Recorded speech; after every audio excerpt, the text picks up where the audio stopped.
प्रिय विद्यार्थियों, आज की कक्षा में हम प्रकृतिवादी कवि नागार्जुन द्वारा रचित हिमालय की बेटियां पाठ का अध्ययन करेंगे, जो कि पाठ नंबर 3 है। इससे पहले भाग का हम आज की कक्षा में पढ़ेंगे, अध्ययन करेंगे। और इसमें बताया गया है कि किस प्रकार से हिमालय एक पर्वत जो कि भारत का प्रमुख रक्षक रहा है, भारत के उत्तर दिशा में भारत का सर कह सकते हैं अपन, जो कि किस प्रकार से भारत की रखवाली करता है, एक सैनिक की तरह अड़ा खड़ा है दुश्मन के रास्ते रोककर।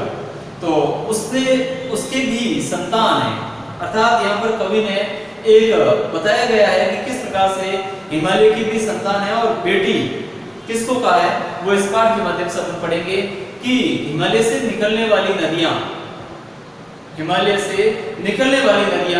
उनकी यानी हिमालय की बेटियां हैं, और वह किस प्रकार से अपने मूल स्रोत से निकलकर आगे भारतवर्ष में खुशहाली पैदा करती है या खुशहाली हरा भरा कर देती है।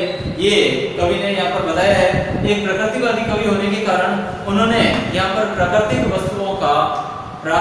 वस्तुओं का वर्णन किया है, और उन्होंने बताया, देखो हिमालय जो कि प्रकृति की एक भारत के लिए अनुपम धरोहर है, तो उसके बारे में बताया है, और उसकी जो लीलाएं हैं, उसके जो विशिष्ट अंग हैं, उनके बारे में यहाँ पर वर्णन करते हुए लेखक ने बताया है कि अभी तक मैंने उन्हें दूर से देखा था। लेखक कह रहा है कि अभी तक तो मैंने उन्हें दूर से ही देखा, बड़ी गंभीर, शांत और अपने आप में खोई हुई लगती थी।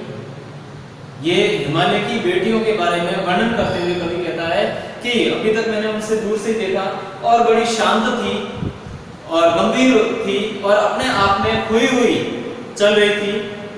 संभ्रांत महिला की बातें वे प्रतीत होती थी।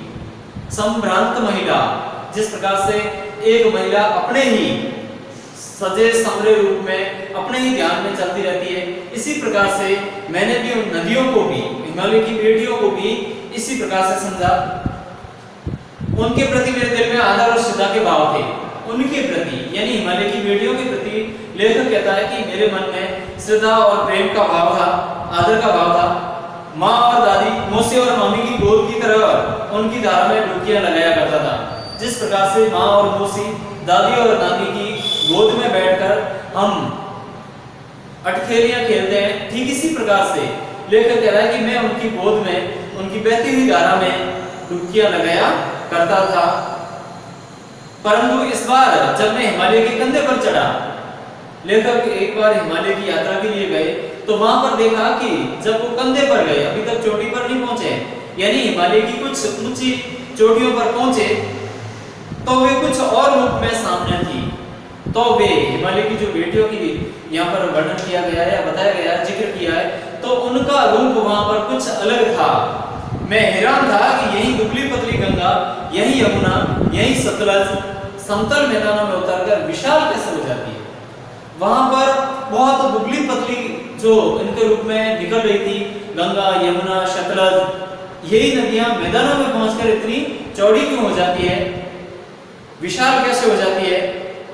इनका उछलना और कूदना, जिस प्रकार से वहां पर हिमालय के कंधे पर मैंने चढ़कर देखा था, तो इनका रूप था उछलना और कूदना, यानी बहुत तेजी से नीचे बढ़ रही थी और एक दूसरे से टकराकर उछल कूद कर रही थी।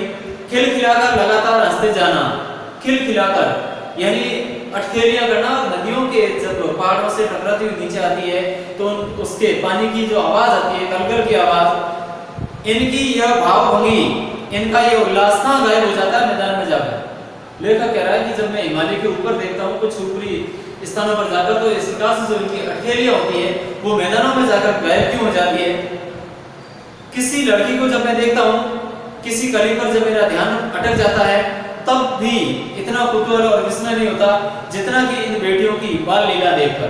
किसी लड़की को जब देखता हूँ, या फिर किसी फूल की जो नई कली होती है, खिली होती है, उसको स्पर्श करते हैं या उसको देखते हैं, तो जितना ध्यान उस पर नहीं अटकता, उससे भी कहीं ज्यादा मेरा ध्यान कहाँ अटक रहा है, यहाँ पर इन नदियों की बाल लीलाओं पर अटकता है। बाल लीलाओं का मतलब था, बाल का मतलब बचपन, तो इन नदियों का बचपना क्या होगा, जहां से निकलती है, आगे जाकर ये बड़ी हो जाती है, विराट रूप धारण कर लेती है। कहां ये भागी जा रही है, वह कौन लक्ष्य है जिसने इन्हें बेचैन कर रखा है, ये यहां से इस प्रकार से क्यों भाग रही है, ऐसा इनका कौन सा लक्ष्य है, कौन सा निशाना है जहां पर ये जाना चाहती है, उसको प्राप्त करना चाहती है, हासिल करना चाहती है, और इनको इतना उतावलापन क्यों है। अपने महान पिता का विराट प्रेम पाकर भी अगर इनका हृदय अतृप्त है तो वह कौन होगा जो इनकी प्यास मिटा सकेगा। इनका विराट पिता यानी हिमालय पर्वत जो कि इतना बड़ा है, ये भी इनकी प्यास को नहीं बुझा सका, तो ऐसा कौन है जो इनकी इस प्यास को यानी इनकी इच्छाओं को पूरा कर सकता है, इनकी प्यास को बुझा सकता है, ऐसा कौन हो सकता है। बर्फ जली नंगी पहाड़ियां, छोटे छोटे पौधों से भरी घाटियां, बंधुर आदित्यकाएं का मतलब होता है चट्टानें जो कि आपस में बंधी हुई है, तो बंधी हुई वो चट्टानें, छोटे छोटे पौधों से भरी हुई घाटियां नहीं, दो पर्वतों के बीच की जो जमीन होती है, इस प्रकार से वादी या घाटी जिसको कहा जाता है, यहाँ का जो स्थान होगा, यहाँ पर छोटे छोटे पेड़ पौधों का खिला हुआ होना, प्रकृति का एक स्वरूप ही अलग होता है। सरसब्ज उपत्यकाएं, आदित्यकाएं यानी बाहर निकली हुई चट्टानें, उपत्यकाएं यानी ऊपर बढ़ी हुई जो चट्टानें होती है, ऐसा है इनका लीला निकेतन यानी हिमालय पर्वत की इतनी विशेषताएं होने के बावजूद भी ये नदियां कहां भागी जा रही है। खेलते खेलते जब ये जरा दूर निकल जाती है तो देवदार, चीड़, सरो, चिनार, सफेदा, केरल के जंगलों में पहुंचकर शायद इन्हें बीती बातें याद करने का मौका मिल जाता होगा। इस प्रकार से देखा जाए तो ये चट्टानों से, आदित्यकाओं और उपत्यकाओं से टकराते जब आगे बढ़ जाती है, घाटियों वादियों से होते हुए जब इस प्रकार से नदियां आगे बढ़ती है और घने जंगलों में पहुंच जाती है। घने जंगलों में यानी यहाँ पर जैसे कवि ने बताया कि देवदार है, चीड़ है, सरो है, चिनार है, सफेदा है, केल है, इनके जंगल में पहुंचती है, यानी बड़े बड़े वृक्ष होते हैं, वहां जाकर ये शांत होती है और अपने पिछला जो बचपन है यानी पर्वतों से जब वो निकलती है पर्वत से, तो वो सब याद करने का मौका मिल जाता होगा। कौन जाने बुढ़ा हिमालय अपनी इन नटखट बेटियों के लिए कितना सिर धुनता होगा, ये तो कौन जानता है कि ये बूढ़ा हिमालय इन अपनी बेटियों के लिए जो इस प्रकार से नटखटापन कर रही है और यहाँ से बहकर दूर चली जाती है, तो उनके लिए कितना सिर धुनता होगा, यानी परेशान होता होगा। लेकिन बड़ी बड़ी चोटियों से जाकर पूछिए तो उत्तर में विराट मोहन के सिवाय उनके पास और रखा ही क्या है। और इस प्रकार से देखा जाए तो बड़ी बड़ी चोटियां उनसे पूछा जाए या उनसे देखा जाए यानी अनुभव किया जाए तो ये पता चलता है कि मौन के सिवाय उनके पास में कुछ भी नहीं है, वो चुपचाप मौन ही रहता है। सिंधु और ब्रह्मपुत्र ये दो नाम ऐसे नाम हैं जिनके सुनते ही रावी, सतलज, व्यास, चिनाब, झेलम, काबुल यानी कुबा, कपिशा, गंगा, यमुना, सरयू, गंडक, कोसी आदि हिमालय की छोटी बड़ी सभी बेटियां आंखों के सामने नाचने लगती है। तो इस प्रकार से यह कहा गया है कि सिंधु और ब्रह्मपुत्र हिमालय की दो महान नदियां हैं, दो बड़ी नदियां हैं। इनकी सहायक नदियों के रूप में रावी है, सतलज है, व्यास, चनाब यानी चिनाब, झेलम, काबुल, कपिशा, गंगा, यमुना, सरयू, गंडक और कोसी जो कि इनकी सिंधु और ब्रह्मपुत्र की सहायक नदियां हैं। दो हिमालय की मुख्य नदियां, बड़ी नदियां और बाकी सब नदियां इनकी सहायक नदियां हैं, उनका नाम अपने आप ही इनके साथ आ जाता है। वास्तव में सिंधु और ब्रह्मपुत्र स्वयं कुछ नहीं है। वास्तव में देखा जाए तो सिंधु और ब्रह्मपुत्र जहां से शुरुआती स्थान देखा जाए तो वहां इनका ज्यादा अस्तित्व बड़ा नहीं है, कुछ भी नहीं है।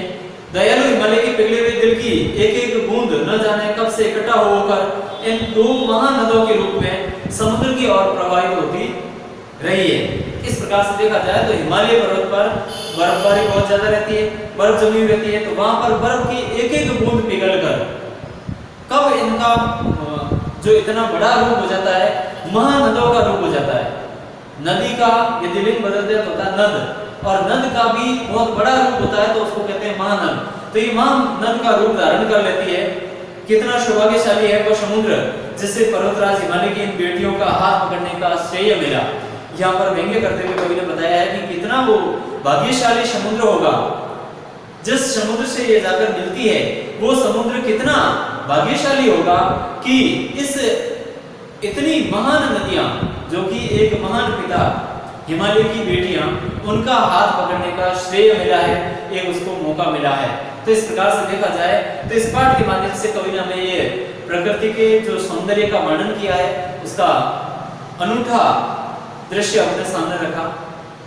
इसका आप भी एक बार सस्वर वाचन कर लें। अपन पहला पाठ यही पूरा करते हैं, दूसरा नेक्स्ट वीडियो पढ़ेंगे। तब तक के लिए धन्यवाद।